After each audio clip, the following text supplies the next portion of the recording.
Ang nakaraan sa OMSIM PH.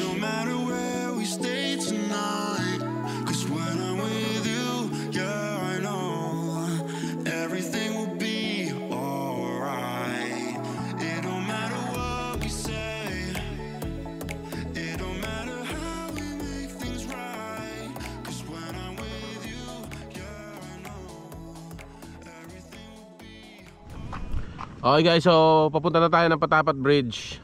Let's go. Alright, so nakababa na tayo. Let's go to Patapat Bridge.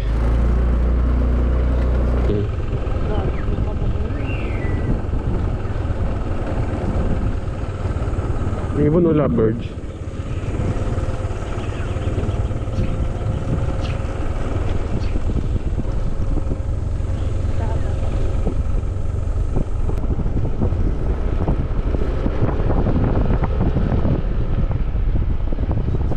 Hugas lang tayo ng gulong.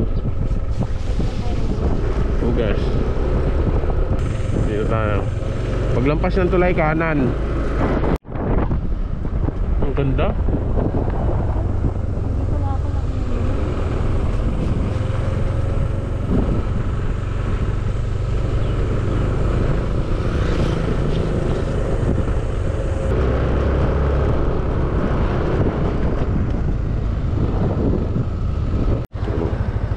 Saan tayo? Dito. Kaliwa. Paglabas ng Kaunayan. Kaunayan boundary, kaliwa.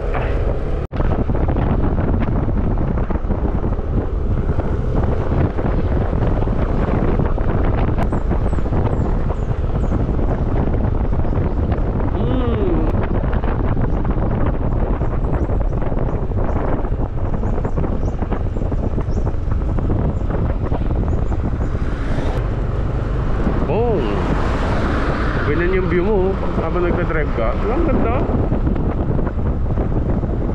Nice pa.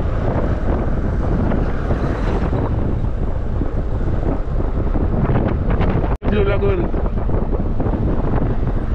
Tayo dyan, Blue Lagoon. Doon pa yung Patapat eh.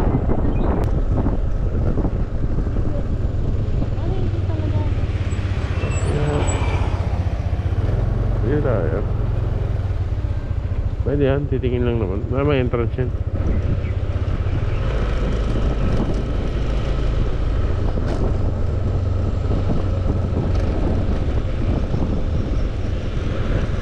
May kampo ng Marines dito. Okay.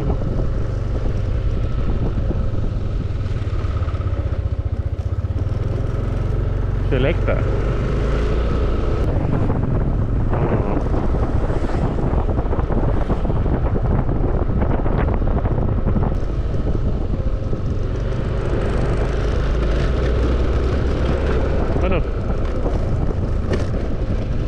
Dito ba siya bumaba? Oo, dyan nga siya bumaba. Yung nadulas na. Yung nadulas na vlogger. Uy, uy, uy. Wow, ang dulas. Hayop. Nadulas ako mga katravel. Yun o. Puting puti. Ayun yung abandon na ano. Abandonadong hotel.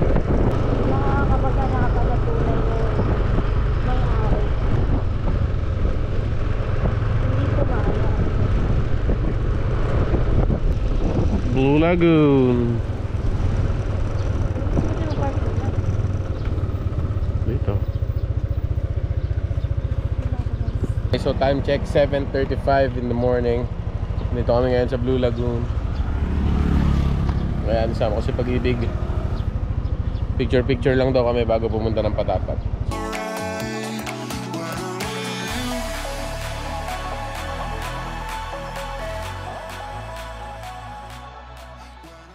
Pa-picture na tayo sa Blue Lagoon. Let's go to Patapat Bridge.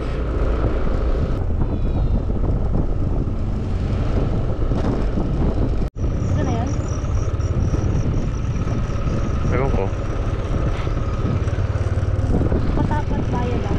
Patapat!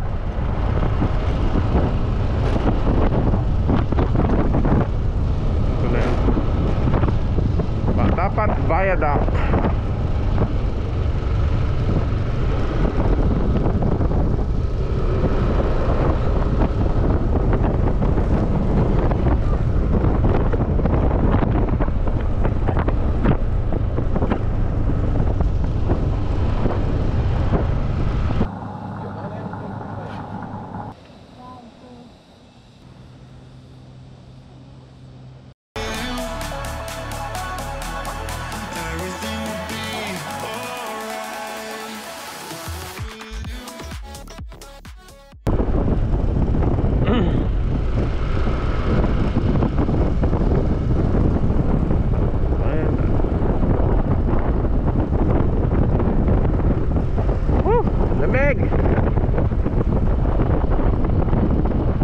Pilipinas. Patapat Bridge.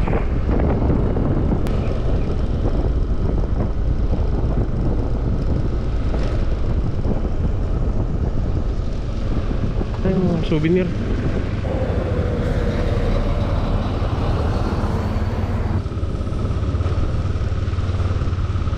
May mga keychains po.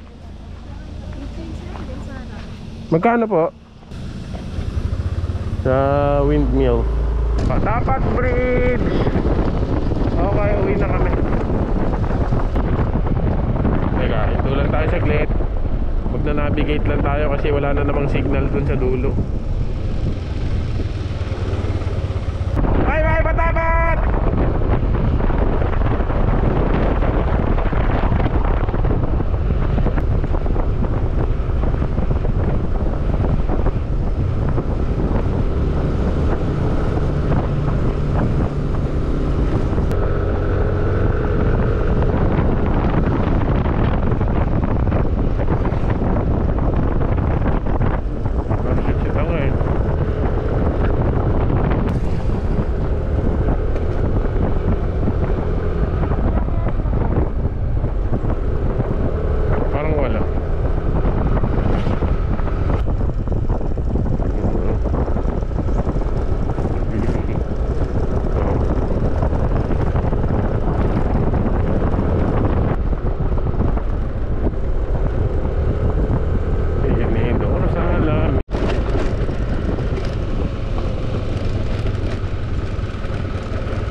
Ito yung mga tunay na lokal. Oo.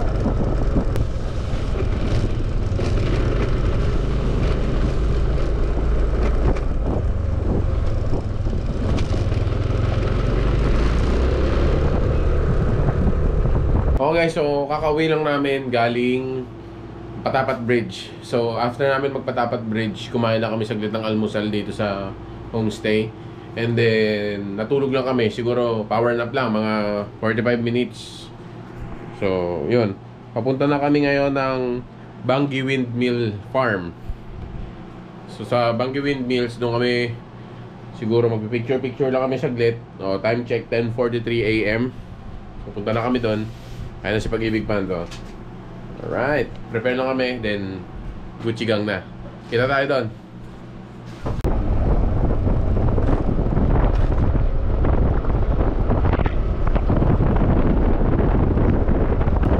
Ganda ng bulubundukin.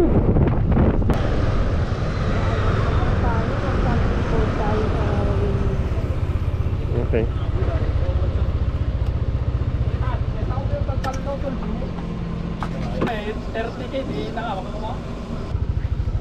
Thank you.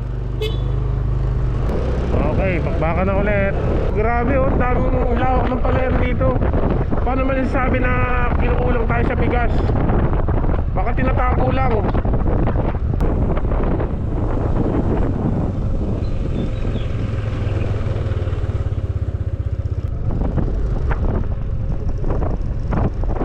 Mga souvenir.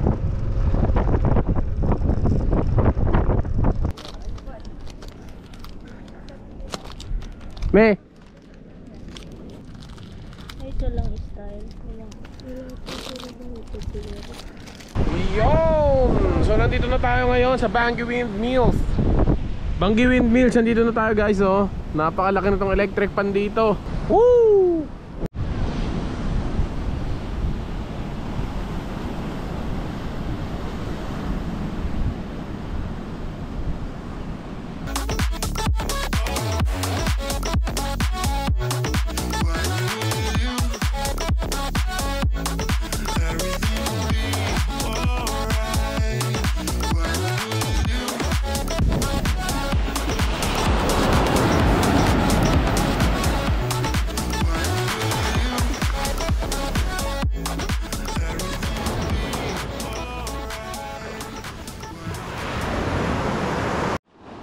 Ayun, so bali okay na.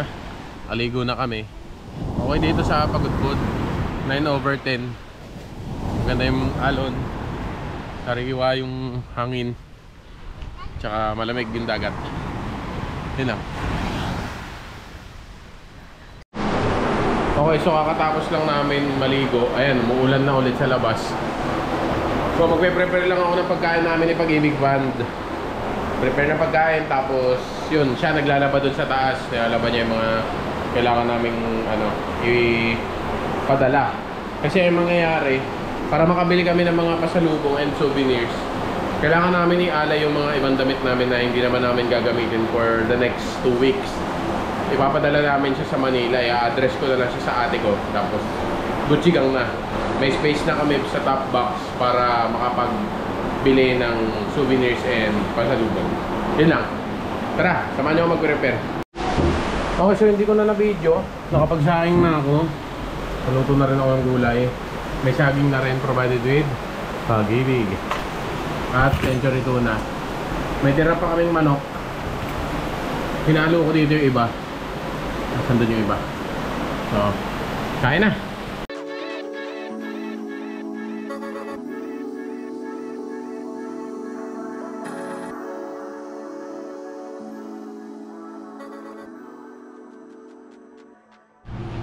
Okay, so yun guys, kakatapos lang namin kumain ng Pag-ibig Fan. Pahinga na kami. Papahinga na rin siya.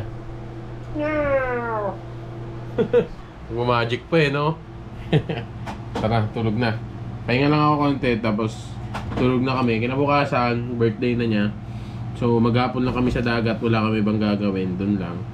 Then, tingnan natin kung makapag-prepare ako ng food para sa kanya ng tanghali.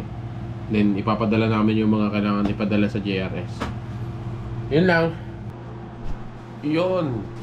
Ito na ang aming last day ng pagdadagat ni Pag-ibig Fan. So, ito na yung mga dala namin.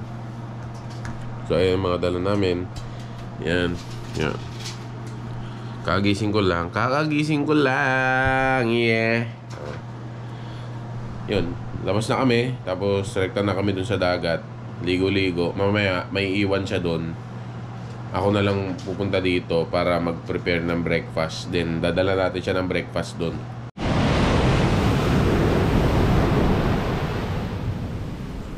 Alright, so nito na kami. Okay, so last day namin dito ngayon sa Pagudpud, Ilocos Norte. Susulitin na lang namin yung Pag-ibig Fund. Aming nahuhuling nalalabing araw. At birthday ko ngayon. Oh. Happy birthday, Pag-ibig Band. I love you. Wala na nakalimutan. Ayan. So, lipat na kami sa dating pwestuhan kung saan malaya kaming nakakagalaw. Hi! Hi, Chuchu!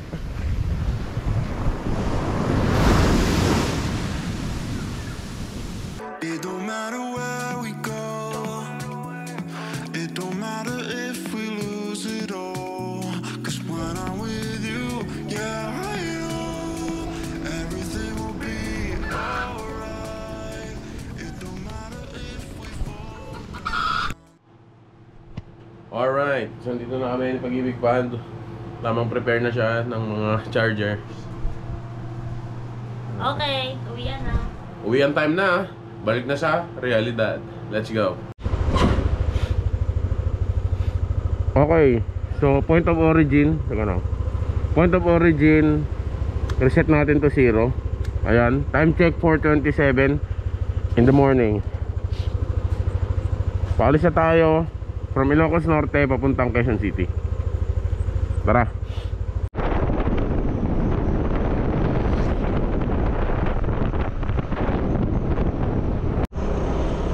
Kaya pala mahangin dito sa Ilocos eh. Ang lalaki ng electric fan eh.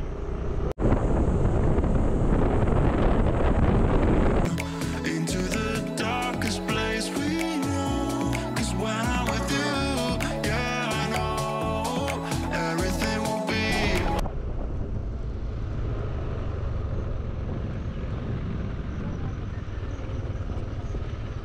Ito dito.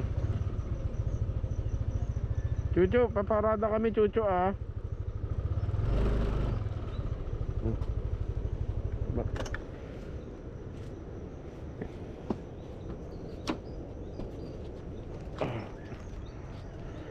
Bumili lang kami ng konting pasalubong dito sa Pasukin, and then umalis din kami kagad kasi malayo pa yung biyahe natin eh.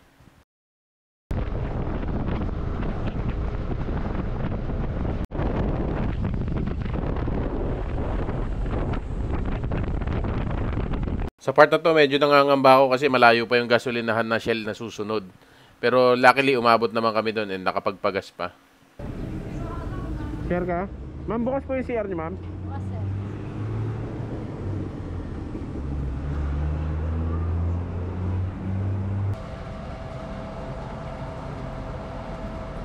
So, una 365. 5 liters sakto.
Okay, so nandito kami ngayon sa Rosales, Pangasinan.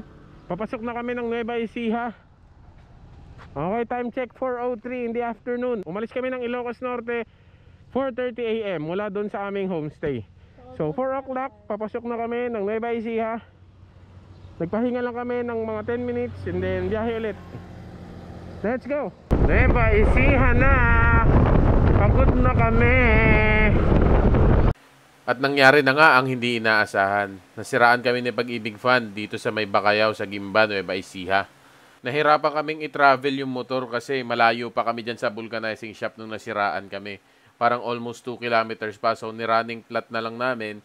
And then yun, nung nakarating kami dito, marami pa nakapila.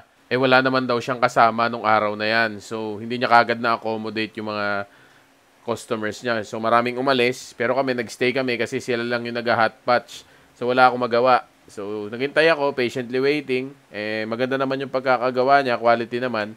Nakauwi naman kami ng QC ng ligtas and walang aberya. Yun nga lang, medyo ginabi kami since matagal bago niya naayos.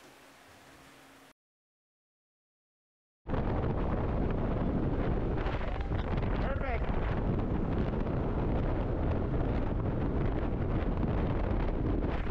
Sa part na to, medyo nangihinayang talaga ako dun sa oras na nagpa-vulcanize kami. Kasi halos 2 hours din kami naghintay para lang mapabulganize. Nakuha sana namin ng 18 hours more or less yung biyahe. Hindi sana umabot ng 20. Naliligaw na kami!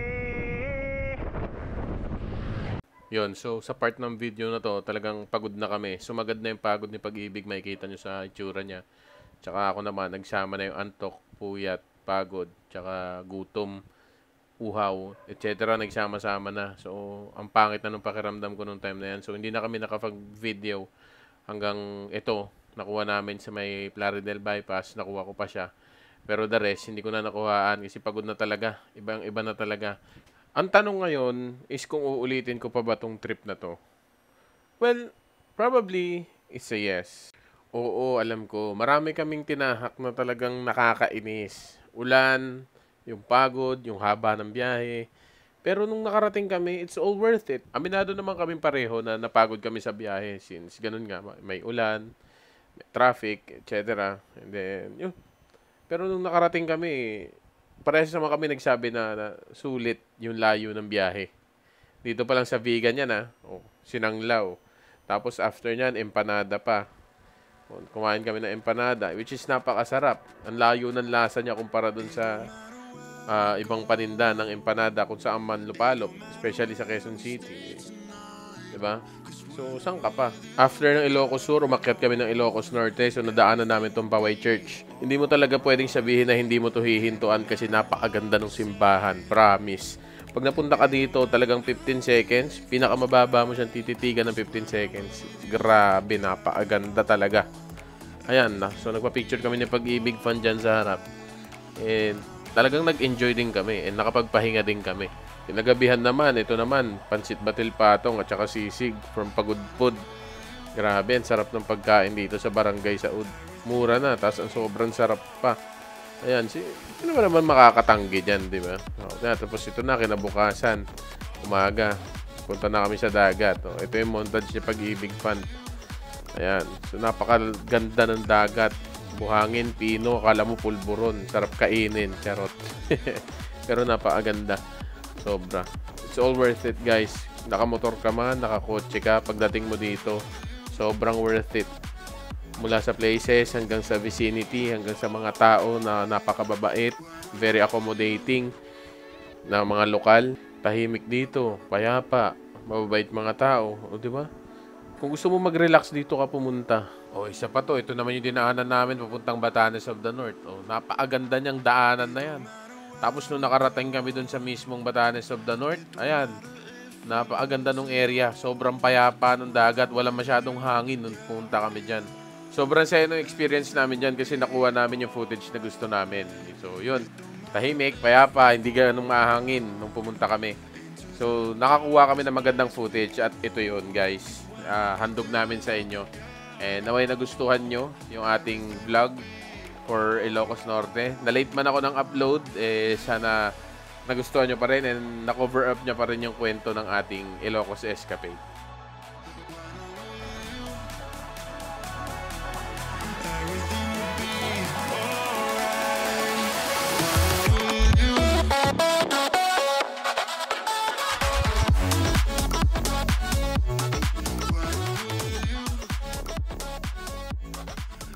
So kung umabot ka sa part ng video na ito, don't forget to like, comment, share, and subscribe. And don't forget to hit the bell button para updated kayo sa mga parating nating videos. And this is Omsim PH. See you on our next vlog.